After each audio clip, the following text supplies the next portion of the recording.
नहीं सीधा दहशत का धमाका।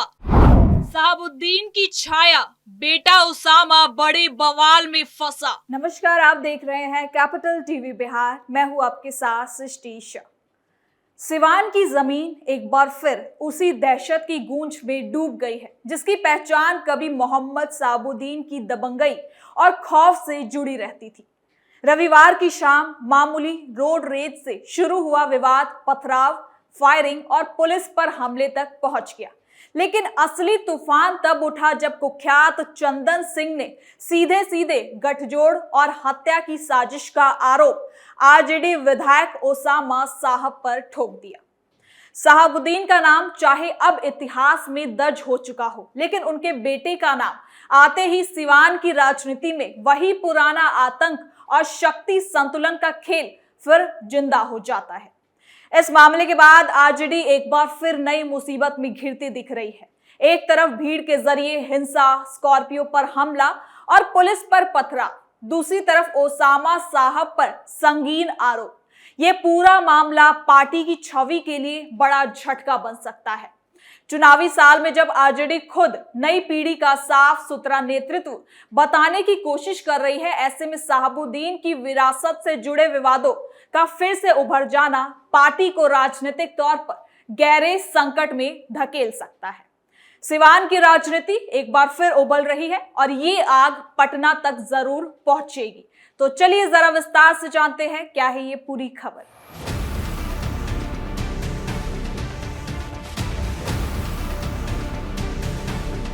सिवान का सेमरी गांव रविवार शाम अचानक तनाव और अफरा तफरी के माहौल में घिर गया जब एक मामूली सड़क विवाद ने कुछ ही मिनटों में हिंसक रूप ले लिया।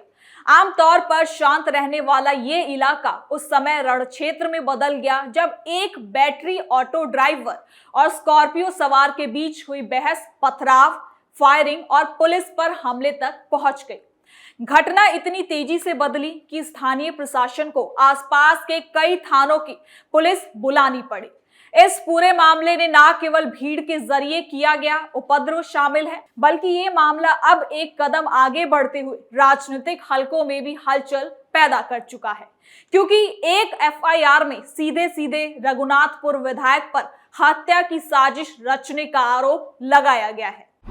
आरजेडी के लिए सिवान से उठी नई मुसीबत। चंदन सिंह बोले, ये रोड रेज नहीं, रेड अलर्ट है। आपको बता दें कि घटना की शुरुआत पहले तो एक मामूली से विवाद से हुई। एमएच नगर थाना क्षेत्र के सेमरी गांव के पास रविवार की शाम एक बैटरी ऑटो ड्राइवर और 3 स्कॉर्पियो गाड़ी के बीच सड़क पर साइड देने को लेकर कहासुनी हो गई।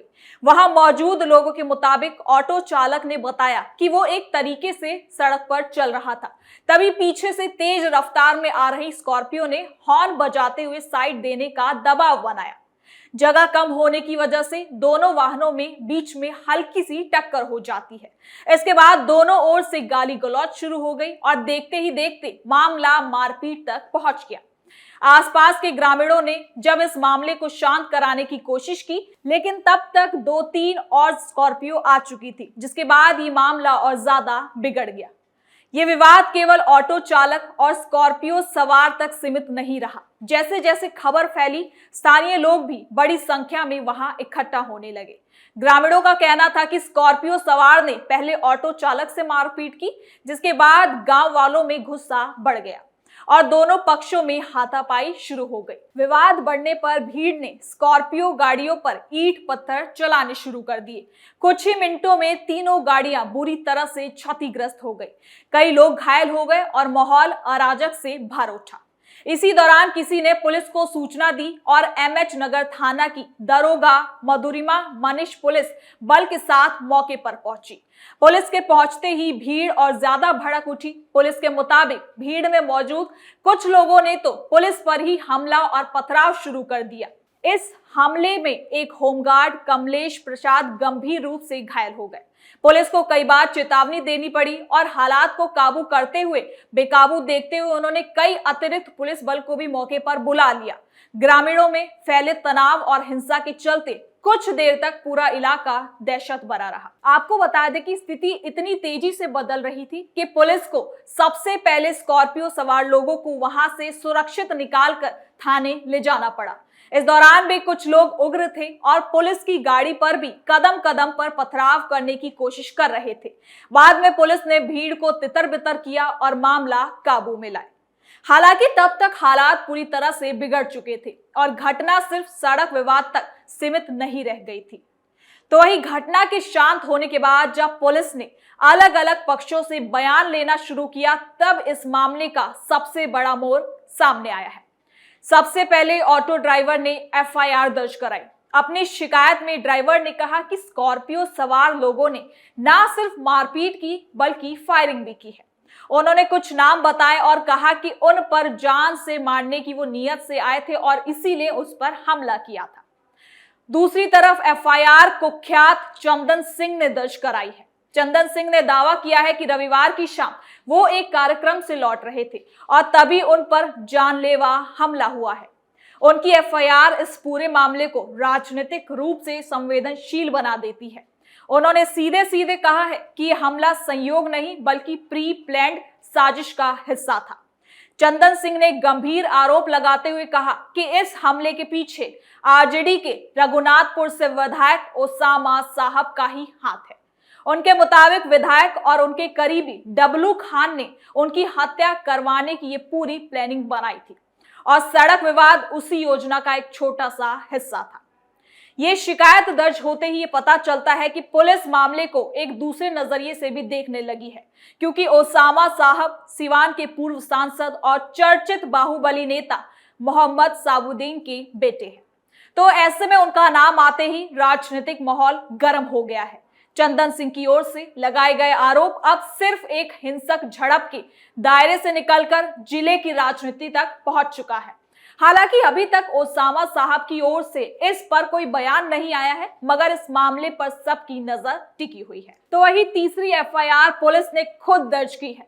पुलिस की ओर से दर्ज एफआईआर में भीड़ ने पथराव, सरकारी कार्य में बाधा और पब्लिक प्रॉपर्टी की संपत्ति को नुकसान पहुंचाया है, ये आरोप शामिल है उसमें।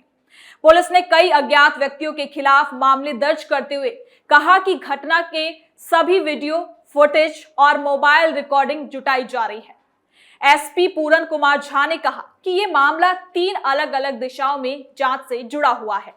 एक तरफ सड़क विवाद से शुरू हुई मारपीट, दूसरी ओर फायरिंग और तीसरी ओर हत्या की साजिश जैसे गंभीर आरोप। पुलिस सभी पहलुओं पर समान रूप से जांच कर रही है और सभी पक्षों के बयान भी दर्ज किए जा रहे हैं। उनका कहना था कि अगर किसी भी स्तर पर कोई भी व्यक्ति दोषी पाया जाता है तो उस पर सख्त कार्रवाई जरूर की जाएगी। आपको बता दें कि पुलिस ने यह भी बताया है कि अब तक 6 लोगों को इस पूरे मामले में हिरासत में लिया जा चुका है और उनसे पूछताछ चल रही है। घटना की जगह का वीडियोग्राफी, मोबाइल फुटेज और सीसीटीवी की जांच भी हो रही है। शुरुआती जांच में यह भी सामने आया कि झड़प में शामिल कुछ लोग पहले से आपराधिक पृष्ठभूमि वाले हैं, जबकि कुछ लोग केवल भीड़ का हिस्सा बनकर हिंसा में शामिल हो गए हैं। इसके साथ ही आपको यह भी बता दें कि ये पूरा मामला सिवान के लोगों को कहीं ना कहीं गहराई से प्रभावित भी करता है। सड़क विवाद को लेकर इतनी बड़ी घटना होना स्थानीय लोगों को चौंका देता है। गांव के बुजुर्गों का कहना है कि पहले कभी साइट को लेकर ऐसे झगड़े नहीं हुए हैं, होते थे पर इस पैमाने पर नहीं हुए हैं, लेकिन अब ये जो इतने बड़े पैमाने पर पथराव और फायरिंग का मामला आया है, ये पहली बार देखा जा रहा है। वहीं दूसरी ओर राजनीतिक मोड़ लेने के बाद इस घटना पर जिले का माहौल भी तनावपूर्ण हो चुका है। लोग तरह तरह की बातें कर रहे हैं। कुछ लोगों का मानना है कि ये सिर्फ एक सड़क विवाद था जिसे बढ़ा चढ़ाकर राजनीतिक रंग देने की कोशिश की जा रही है, जबकि दूसरे पक्ष का कहना है कि ये हमला पूरी तरह से एक प्लानिंग के तहत की गई है। साथ ही आपको बता दें कि साहबुद्दीन के निधन के बाद सिवान में कई दबंग नेता उभरे, जिनमें से एक नाम चंदन सिंह का भी शामिल है, जिन पर कई हत्या सहित रंगदारी वसूलने का मामला भी दर्ज है। सिवान के इलाके में चंदन सिंह अपना वर्चस्व कायम करना चाहते हैं तो ओसामा साहब अपना सियासी दबदबा। आपको बता दें कि चंदन सिंह का वर्चस्व ओसामा साहब को रास नहीं आ रहा, जिसके लिए उनके करीबी डब्लू खान ने मोर्चा संभाला। इस तरह से मामूली कहासुनी राजनीतिक रंजिश में बदल चुकी है। अब मामला अलग अलग रंग ले चुका है, जिसके चलते जांच और ज्यादा जटिल होती जा रही है। तो फिलहाल के लिए इस खबर में इतना ही। देखते रहिए कैपिटल टीवी बिहार।